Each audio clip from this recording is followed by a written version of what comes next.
Hey y'all, No here. This week's lesson is about a subject that has been a bit controversial in this country for the last few years, but it's going to be a lesson that you will be very familiar with. And that lesson is about the Ten Commandments. Now, it's important to remember the context that the Ten Commandments came about and the reason that they came about. Now, like many or really most of the Bible, it was not written directly to us, but it was written for us. So the Ten Commandments were originally given to the Jewish people who followed Moses out of the bondage that they were under in Egypt to freedom. And so these Ten Commandments and all of the law were originally given to the Jewish people for a very specific reason. They left Egypt trusting in God. You know, they put the blood on the doorpost and did everything that they were instructed to do to save their firstborn child and to protect them from the death angel before they came out of Egypt. But they had been living in Egypt for generations. For over 400 years, they had lived in amongst a pagan people that would worship just about anything under the sun, and including the sun.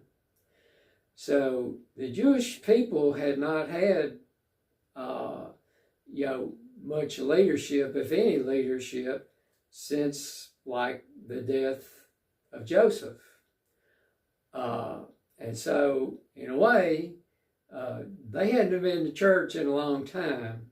And so many of the things that were originally spoken to Abraham, Isaac, and Jacob, that had been passed down verbally, had probably been, a lot of it had been cast aside because of the people that they were living in amongst, that those people had rubbed off on them.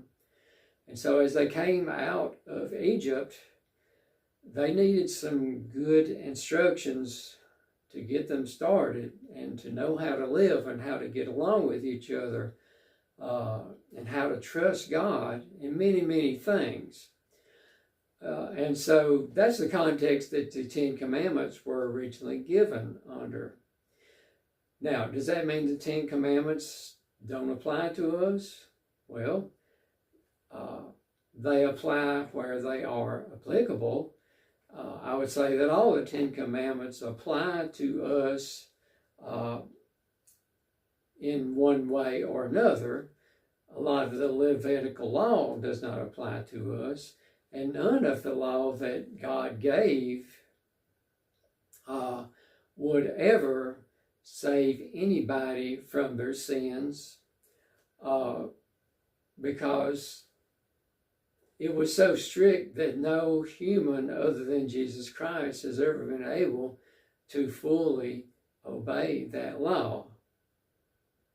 So the whole story of about how the law was given to Moses, how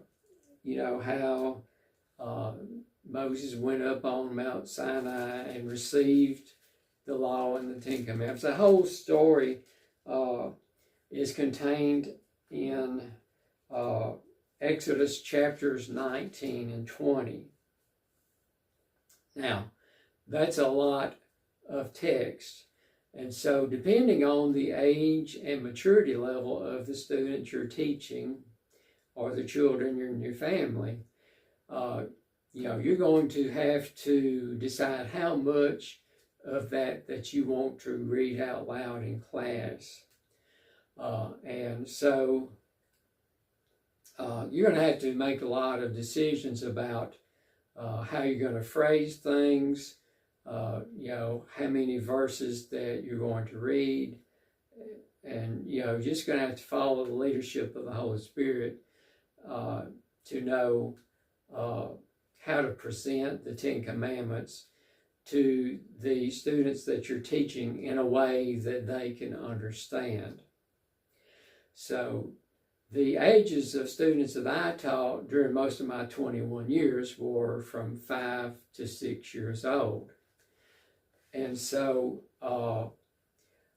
I felt that in order for it to make them easier to understand what the Ten Commandments really meant, in some cases, I needed to put it in words that were simpler and words that they could understand better.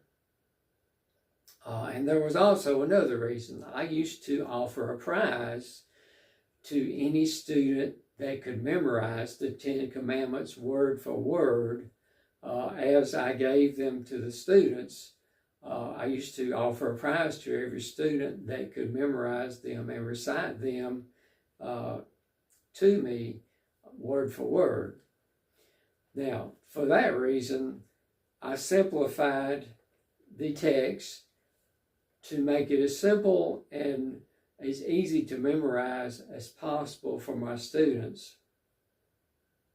So, for instance, the first commandment, as given in the NASB, that was given to Moses, would read like this. God said to Moses, I am the Lord your God, who brought you out of the land of Egypt, out of the house of slavery. You shall have no other gods before me. Now, that would be a lot for a 5-year-old just to memorize that one verse word for word as it is given in the NASB. So what I did was shorten that and simplify it, but I think still remaining true to the text, I shortened that to say, only worship God, with a capital G, of course. And so that was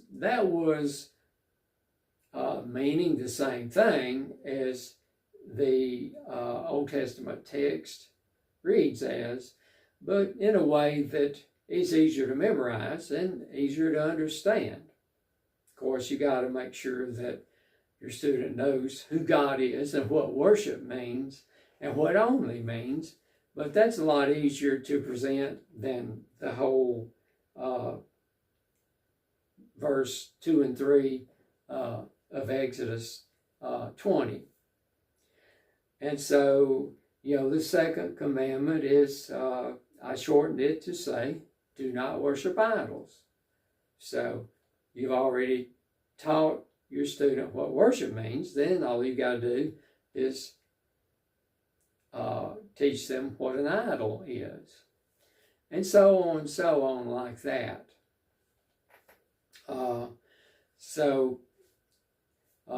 Use your own judgment and, evaluate the attention span of your students. It's better to remain true to the text, but shorten the text and read the essential parts of the text that is needed in order to memorize the Ten Commandments, than to read the whole thing and your students are falling asleep or yawning and just, checked out on you. Now, I would highly recommend that when they do memorize the Ten Commandments, it's very important to present them in the order that God gave them, because God gave them in that order, for a specific purpose. And the first 4 commandments relate to our relationship with God, and the last 6 relate to our relationships with each other. So, and for that matter, they actually flow more easily and are more easily memorized if they're given in the order that they appear in the original text also, because there was a reason why God gave them that way. So a lot of decisions for you to make. Pray and ask God to show you the exact verses that you need to use, and the way that you can present it to your students in a way that is going to make sense to them and that they can remember and hopefully memorize and apply to their life. Now, for you parents, you get to take your students home with you. So when your children memorize the Ten Commandments, then you also have the added responsibility of watching to see how well they're obeying those Ten Commandments, and when they disobey those Ten Commandments, to correct them and say, now, should you have done that? Because what does commandment so-and-so say? So I hope that you will consider offering some type of prize to your students. I didn't get great results, but the children that did try to do it, they did memorize the Ten Commandments word for word. And so I feel like even if one of your students can memorize them, then it's worth offering the prize. All right, so now let's go to the craft, and we're going to make something that will aid your students in being able to memorize the Ten Commandments as easily as possible. So let's go to the craft. So this is the finished product. It's just a little viewfinder made from 2 pieces of cardstock with a brass fastener through the center. And the way your students can use this is just turn it to Commandment 10 and then try to remember Commandment number 1, only worship God. And then you're going to turn it this way, and you just keep going around the circle until you come to one that you can't remember. If you get all 10, then great. If you can't get all 10, just turn it back where you started and start over again. So that's the finished product. Let me show you now how to put it all together. So there's not a lot of materials required for this craft. First thing you're going to need to make for your students is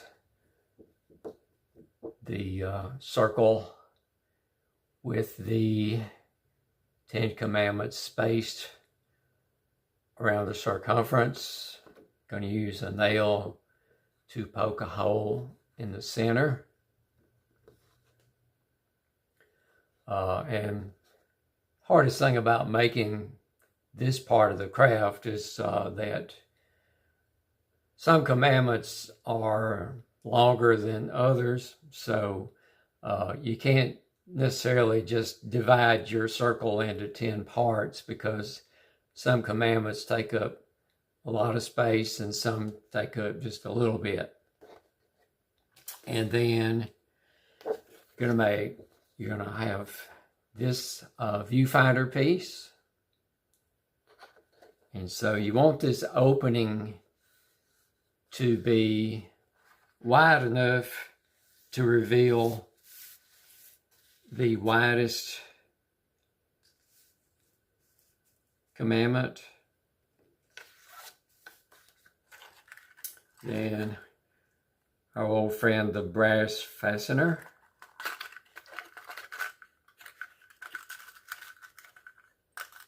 So you're going to need one of those. And then a pair of scissors. And this craft will not take very long at all to make, but you can use the extra time to let your students start working on memorizing the 10 Commandments. So it's very simple. Just going to take your scissors and cut out the viewfinder.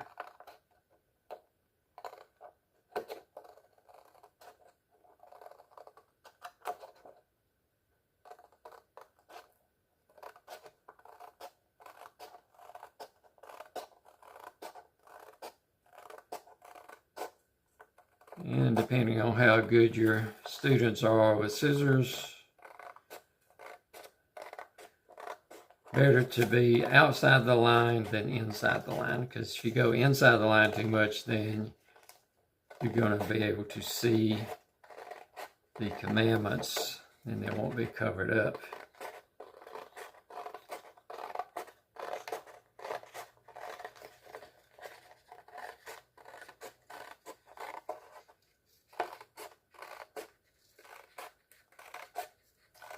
As you can see, there's going to be a lot of scrap paper in this craft, so make sure I have a trash can handy.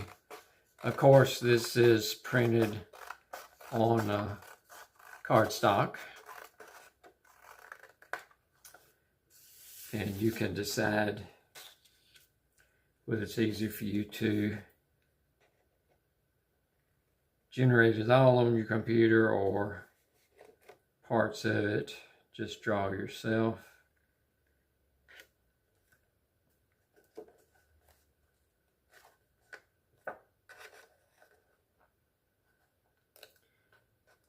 This will probably be the hardest part of making the viewfinder, is cutting this little opening to see through.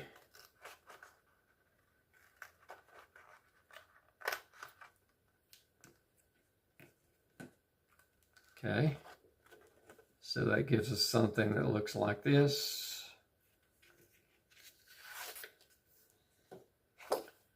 And then we're going to do the same thing with the second circle. Again, better to be outside the line than inside the line.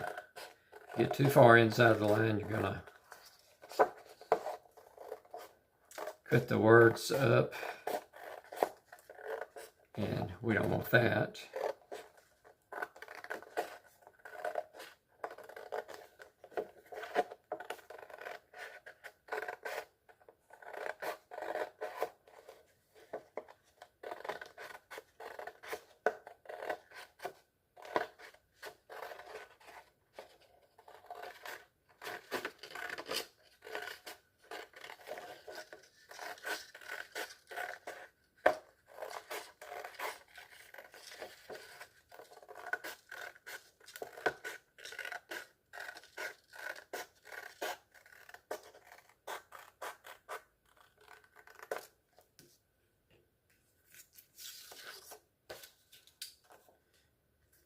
Okay, and then just going to line up the hole in the center.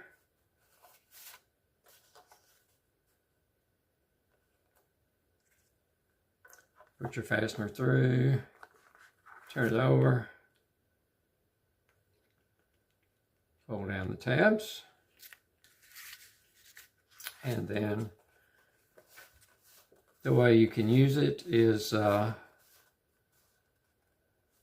just turn it so that commandment number 1 is covered up.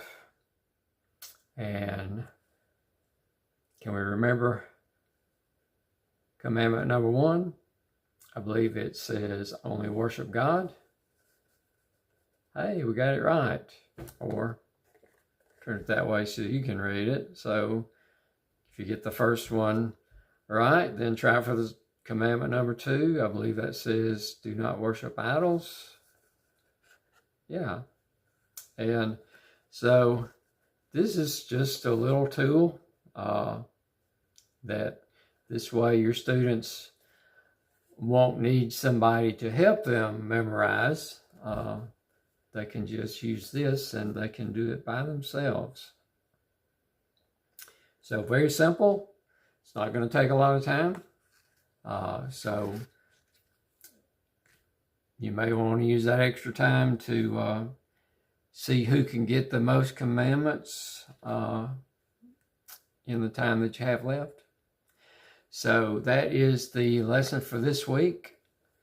Thanks for watching, and I don't think you'll have any problems with this craft, but if you do have questions about the craft or the lesson itself, feel free to leave a comment in the comments box. As always, I appreciate you taking the time to watch this lesson and all the other lessons, and I hope they're helping you. God bless you all, and vaya con Dios.